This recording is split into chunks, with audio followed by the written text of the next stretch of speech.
ময়মনসিংহ জেলা ফুলবাড়িয়া থানা আসিম ইউনিয়নের 12 নং আসিম পাটিল ইউনিয়নের কম্বল চুরি হাতে নাতে ধরা।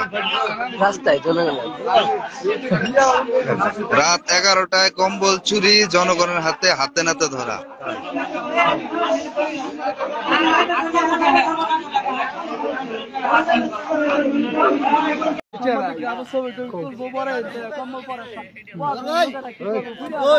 আসিম পাটিল ইউনিয়ন পরিষদে কম্বল চুরি হচ্ছে, রাতের অন্ধকারে জনগণের হাতে ধরা। জনগণের হাতে আটক হয়েছে কম্বল চুরি করে। খারাপ